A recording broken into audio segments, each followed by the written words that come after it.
Chief minister ಹೇಳ್ತಾ ಇದ್ರು, ನಾನು ಇದ್ದೆ, ಯೋಜನೆ ಮಾಡಿಬಿಡಿ ಅದನ್ನೆಲ್ಲ ಗೃಹಲಕ್ಷ್ಮಿ ಮತ್ತು ಡಿ ಹಣ ಫೈನಾನ್ಸ್ ಸೊಸೈಟಿಗೆ ಹೇಳ್ತಾ ಇದ್ರು, ಕೂಡಲೇ ಅದನ್ನು ಬಿಡುಗಡೆ ಮಾಡಿ ದಸರಾ ಒಳಗಡೆ ಎಲ್ಲ ಸರ್. ಕೋಲಾರ ಸರ್,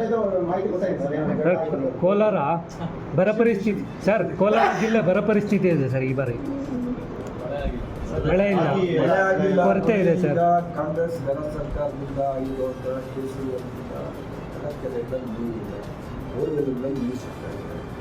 ಈಗ ನಾನು ಈಗಾಗಲೇ ಕೃಷಿ ಅಧಿಕಾರಿಗಳಿಗೆ ಅವರಿಗೆಲ್ಲ ಹೇಳಿದ್ದೀನಿ, ರಾಗಿ ಬೆಳೆ ಎಷ್ಟು ಅದರಿಂದ ನಷ್ಟ ಆಗಿದೆ ರೈತರಿಗೆ, ಅದನ್ನು ಕರೆಕ್ಟಾಗಿ ಲೆಕ್ಕ ಹಾಕಿ ಸರ್ಕಾರಕ್ಕೆ ಮಾಹಿತಿ ಕೊಟ್ಟರೆ ಸರ್ಕಾರದಿಂದ ರೈತರಿಗೆ ಸಹಾಯಧನವನ್ನು ಕೊಡುವಂಥ ಕೆಲಸ ಮಾಡ್ತಾರೆ. ಗಾಂಧಿ ಭವನ ಅದು ಹೋಗಿ ಲಾಸ್ಟ್ ಟೈಮ್ ನಿಮಗೆ ಮೊನ್ನೆ ಹೇಳಿದ್ನಲ್ಲ, ಮಾಡೋಣ ಏನಾಗ್ತದೋ, ಜಿಲ್ಲೆಗೆ ಏನು ಒಳ್ಳೆ ಕೆಲಸ ಆಗ್ತದೋ ಅದೆಲ್ಲ ಮಾಡೋಣ. ಇದು ಬೌಂಡ್ ಇನ್ನೇನು ಸರ್.